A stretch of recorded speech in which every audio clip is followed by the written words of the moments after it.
जय Hind everyone. Lecture number 6 में हम लोग फूल के बारे में और सीड के बारे में कंप्लीट पढ़ चुके हैं।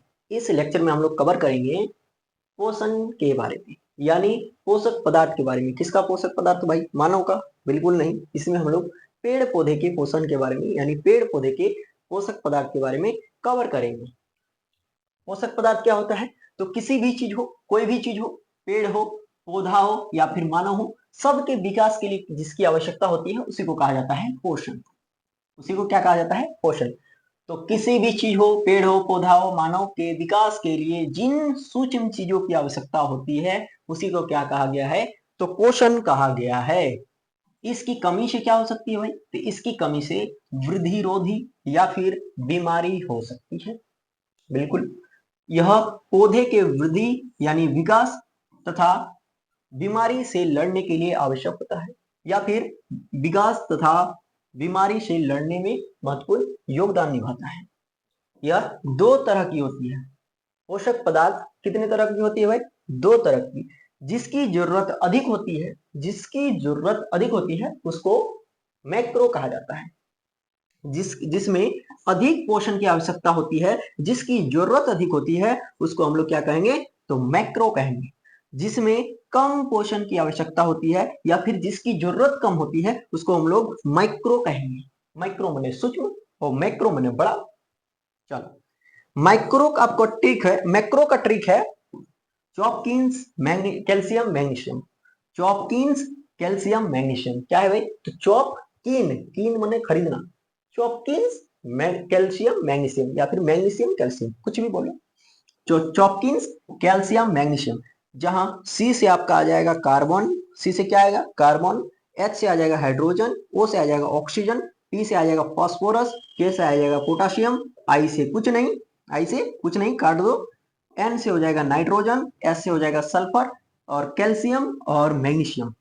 किसका ट्रिक है भाई? तो ये है मैक्रो का, यानी बड़ा वाला को। इसकी जरूरत जो होती है ज्यादा मात्रा में होती है।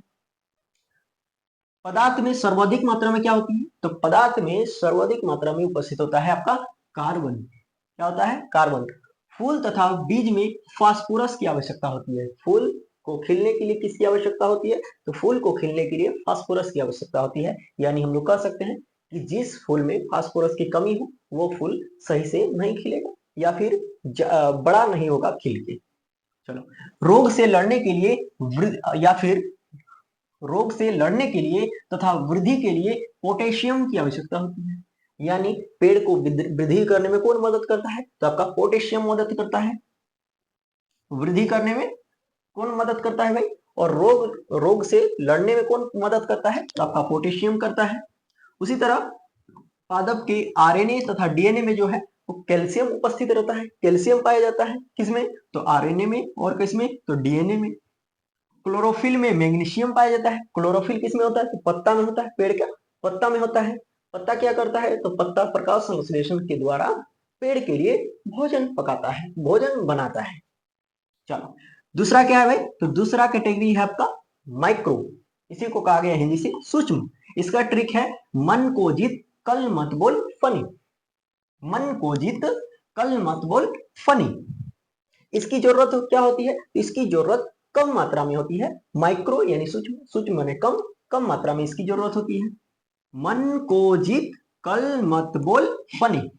फनी, ठीक है। जहां मन से आ जाएगा Mn यानी मैग्नीज, मैग्नीशियम, CO से कोबाल्ट, Zn से जिंक, Cl से क्लोरीन, MO से मोलबेडियम, और Br से ब्रोमीन, और Fe से आयरन, और Ni से निकेल। पादप में वृद्धि के लिए जिंक की आवश्यकता होती है। पादप में वृद्धि के लिए और किसकी आवश्यकता होती है भाई? एक तो फास्फोरस की आवश्यकता होती है, पोटेशियम की आवश्यकता होती है, दूसरा कम मात्रा में जिंक की आवश्यकता भी होती है। चलो, पादप को सबसे कम मात्रा में लोहा की आवश्यकता होती है। पादप को वृद्धि करने के लिए सबसे कम मात्रा में जो है लोहा की आवश्यकता होती है। लोहे को खाद के रूप में प्रयोग नहीं किया जाता है। समझ में आ गया? पोषण, पौधे का पोषण या फिर पादप का पोषण। इसके बाद वाले लेक्चर में हम लोग पादप का आर्थिक महत्व को समझेंगे, यानी हमारे जीवन में पौधे का क्या महत्व है। मिलते हैं नेक्स्ट वीडियो में, तब तक के लिए जय हिंद।